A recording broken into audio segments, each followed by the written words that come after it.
It is happening again. The same month, the same act, the same defiance that once split the church and sent shockwaves through Rome.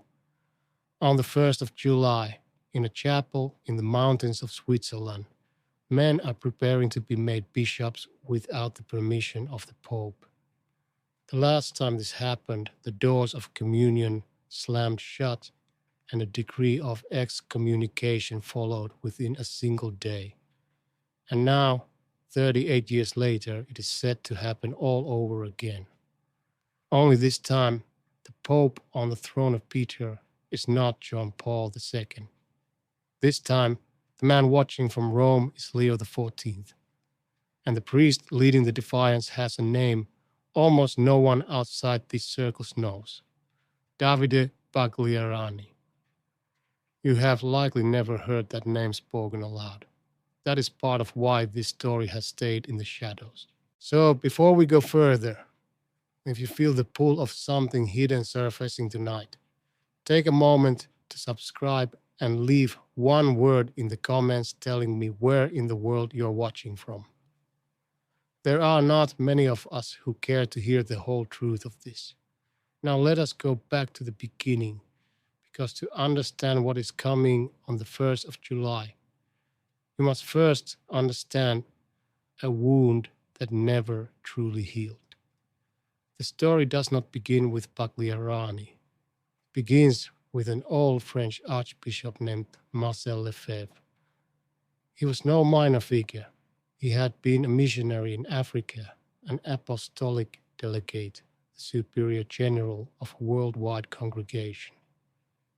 He had sat in the Great Hall of the Second Vatican Council in the early 1960s and watched the church he had served his whole life begin to change in ways that frightened him. The old Latin Mass that had been prayed for centuries was being set aside. New ideas about religious liberty, about the relationship between the church and the modern world, were being written into the documents of the council. To Lefebvre, it felt as though the foundations themselves were shifting beneath his feet. In 1970, he founded a society of priests. He called it the Society of St. Pius X, named for the Pope who had once thundered against the errors of the modern age. The society would train priests in the old way. It would keep the old Mass alive. Lefebvre believed he was not breaking from the church. He believed he was preserving it. He believed he was holding a lamp against a coming darkness while everyone around him was blowing out the candles. For nearly 2 decades the tension simmered. Rome warned him. Rome suspended him from ordaining priests. He ordained them anyway. The relationship grew colder, harder, more brittle with each passing year. And then came 1988, the year everything broke. Lefebvre was old by then. He could feel death approaching, and he was afraid of one thing above all. If he died without consecrating bishops of his own, the old Mass would die with him. There would be no one left with the power to ordain new priests in the way he believed was true. The society he had built would slowly wither and vanish from the earth. So he made a decision that would define the rest of Catholic history. In the spring of that year, something remarkable happened. Lefebvre sat down with a German cardinal named Joseph Ratzinger, a quiet, brilliant theologian who would one day become Pope Benedict XVI. On the 5th of May, the two men signed an agreement. It was meant to heal the wound. It opened a path for the society to be brought back into the fold, and for Lefebvre to consecrate a successor with the blessing of Rome. For one night, it seemed, the long war might finally end. And then, the very next morning, Lefebvre changed his mind.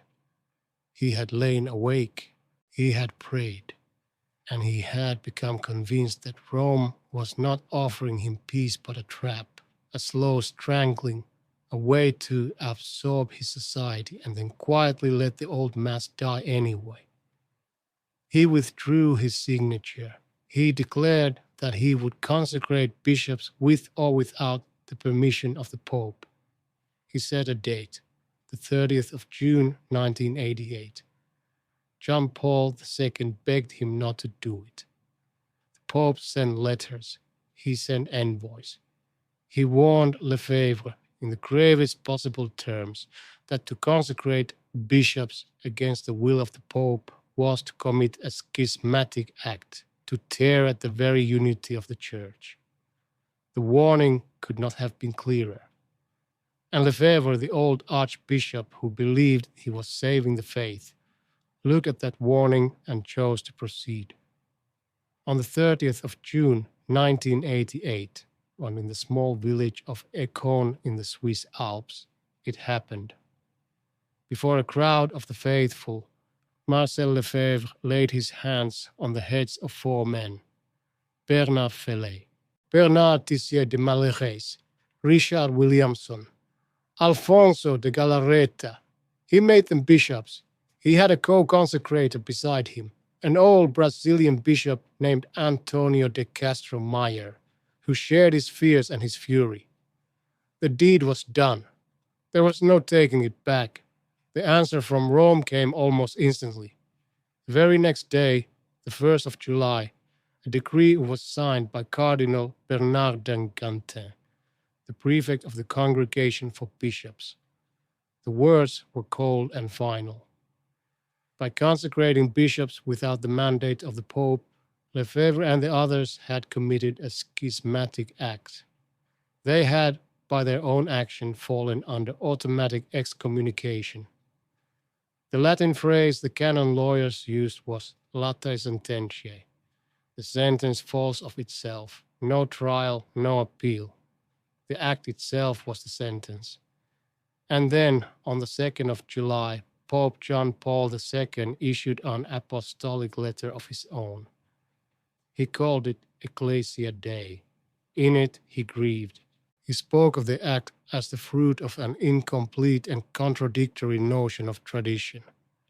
He confirmed the excommunications, and he reached out his hand to all those who had followed Lefebvre, begging them not to be lost, opening a door for any who wished to keep the old Mass while remaining in communion with Rome.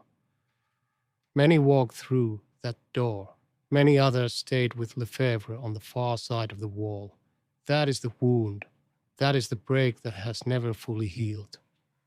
Lefebvre died 3 years later, in 1991, an excommunicated archbishop still insisting to his last breath that he had done right. Now we move forward. The story did not end at the grave. In 2009, a new pope sat on the throne, Benedict XVI, the same Cardinal Ratzinger who had once signed an agreement with Lefebvre in that spring of 1988. And Benedict did something that stunned the Catholic world. He lifted the excommunications of the 4 bishops Lefebvre had consecrated. He extended his hand across the chasm. But here is the part almost no one understands, the part that matters tonight. Lifting the excommunications did not bring the society back into the Church. It softened the punishment that had fallen on individual men. It did not heal the deeper rupture. Benedict was careful to say so. The society, he explained, still possessed no recognized canonical status in the Church. Its priests, he wrote, did not legitimately exercise any ministry. And the reason was not merely a matter of discipline, of a punishment to be lifted or eased. The reason was doctrine. At the heart of it lay a disagreement about the council itself, about religious liberty, about whether the Church of the present and the Church of the past were truly speaking with one voice. For years after that, there were talks, quiet, careful doctrinal discussions between Rome and the society. Cardinals and theologians sat across tables from one another, trying to find words they could both accept. There were moments of hope. There were moments when reconciliation seemed within reach. and every time it slipped away. The society would not sign what Rome asked. Rome would not grant what the society demanded. The wall remained, and the bishops Lefebvre had consecrated grew old. This is the quiet engine driving everything that is about to happen. Those four men, made bishops in 1988, are elderly now. One of them, Dizier de Maleret, died in the autumn of 2024. The society faces the exact same fear that drove Lefebvre to the edge in the first place.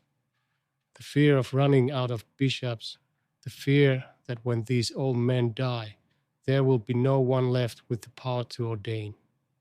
The same fear, the same trap, the same temptation. History does not merely rhyme here, it repeats, almost word for word. Which brings us at last to the man at the center of it all, Davide Pagliarani. He was born in Rimini on the Italian coast in October of 1970, the very year Lefebvre founded his society. He grew up inside this movement. He became a priest within it. He served in Italy and far away in Argentina, and he rose through its ranks.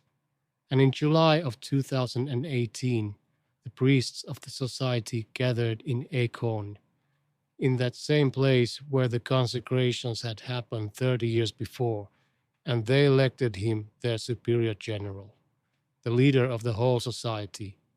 He was not yet 50 years old. For years, Pagliarani led quietly out of the headlines, known to almost no one beyond the traditionalist Catholic world. And then came the election of a new pope.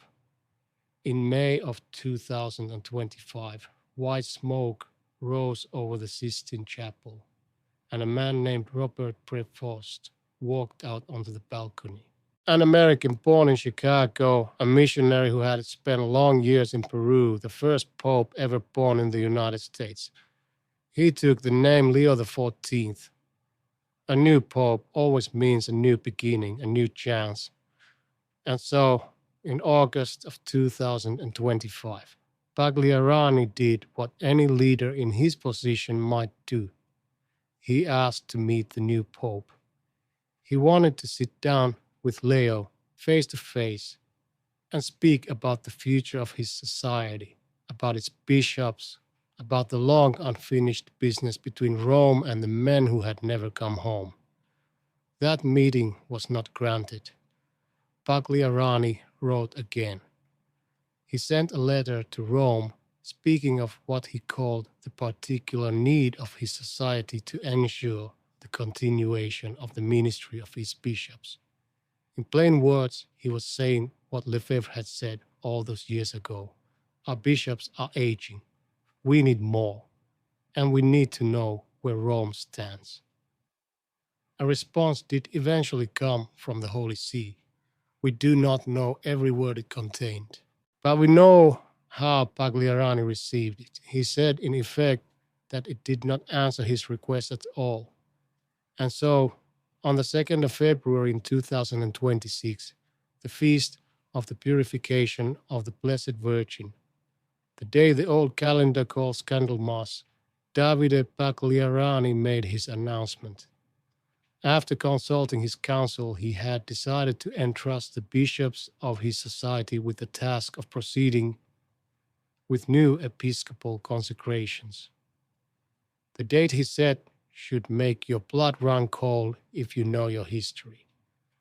The 1st of July, 2026, the same day of the same month that the excommunication decree was signed in 1988. To consecrate bishops without the mandate of the Pope, exactly as Lefebvre did, exactly as Rome warned could never be done without consequence. Now, here is where I must be honest with you, more honest than the loud voices usually are. There are people telling a dramatic story tonight, a story of his sealed warning from Pope Leo XIV and the precise, fiery words Pagliarani supposedly used to throw it back in the face of the Pope. Be careful with stories like that. No one has published a transcript of some final secret warning from Leo, and no one has published the exact defiant words of any rejection. What we actually have is quieter and, in a way, far heavier. We have a requested meeting that was never granted. We have a letter that, in the judgment of Pagliarani himself, did not answer the need of his society. And we have a date set in stone, the 1st of July, an act that the law of the church says carries automatic excommunication. That is the real warning, and it does not need to be invented. The warning is written into the canon law itself, written in 1988, written into the decree of Cardinal Gantin. The church has already said, in the clearest words it possesses, what happens to a man who consecrates a bishop against the will of the Pope. The sentence falls of itself. And so the question hanging over Rome tonight is not what secret words were exchanged.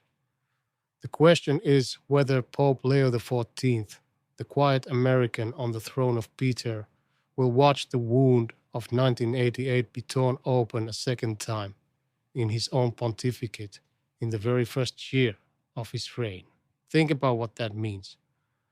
A pope barely a year into his office, a man who came in speaking of unity, of bridge building, of healing a fractured world, now faces a society that intends to do the one thing guaranteed to deepen a schism, and he must decide how to answer. Does he warn as John Paul once warned and watch the warning be ignored? Does he reach out a hand as Benedict once did and risk it being refused? Does he let the excommunications fall and seal the break for another generation? Or does he find some third way that no pope before him has found in half a century of trying? There is something here that should make every faithful Catholic stop and pray. Because this is not only a story about canon law and aging bishops, it is a story about a temptation that lives inside every soul who loves the church. The temptation to believe that you alone are guarding the truth, that everyone else has gone astray, that you must save the faith even if it means stepping outside the visible unity of the church to do it. Lefebvre believed that. He was not a wicked man. He was a man who loved the old Mass and feared its death so deeply that he convinced himself disobedience was holiness. And that is the most chilling part of this whole story. The men who carried out the act of 1988 did not think they were destroying anything. They thought they were saving it. They believed with their whole hearts that they were the faithful remnant, the few who had kept the lamp burning while the world went dark. They believed Rome had abandoned the truth and they had not. And out of that belief, out of that certainty, came an act that split a piece of the church away for nearly 40 years and counting. How many times in the long history of the church has the road to division begun exactly there? Not in malice, in certainty, in the quiet, intoxicating conviction that I am right and they are wrong, and God is on my side alone. The saints warned of this. They taught that humility before the church, obedience even when it is bitter, even when you cannot understand it, is itself a form of faith, that the unity of the church is not a cage but a gift, that to remain inside the walls, even when the walls feel cold, is safer than to walk out alone, however sunlit the path may look. So as the 1st of July approaches, watch closely, watch Rome, watch the silence and the letters and the men who will gather in that mountain chapel. And ask yourself the question this whole story is really asking. When the church speaks, and what it asks of you is hard, and every fiber of your certainty tells you that you know better, what will you choose? Obedience that humbles you, or righteousness that isolates you? Marcel Lefebvre is long in his grave. The 4 bishops he made are old men now, and one is already gone. But the wound he opened is about to be opened again by a man named Pagliarani in the pontificate of a pope named Leo on the first day of July. The same act, the same defiance, the same terrible certainty. And the church, 2,000 years old, scarred and holy and still standing, waits to see whether this time the ending will be any different. No one alive can say. Not the men in the chapel, not the cardinals in Rome, not the quiet American pope, who must decide what to do with a defiance older than his pontificate. The only thing certain is that the choice is real, and the hour is near, and the whole Catholic world will remember how it ends. Pray for the Pope, pray for the men in that chapel, and pray for yourself, that when your own moment of certainty comes, you will have the humility to bow your head and stay inside the walls, because that, in the end, is what the whole long story of 1988 was trying to teach us. Not who was right about the Mass, but what it costs the body of Christ when love of the truth is wielded as a weapon against the unity of the Church itself. The truth and the unity were never meant to be enemies. The tragedy is that we keep making them so. And tonight, somewhere, an old man kneels by his bed and prays that this time, by the mercy of God, the Church will not break. May his prayer and yours be heard.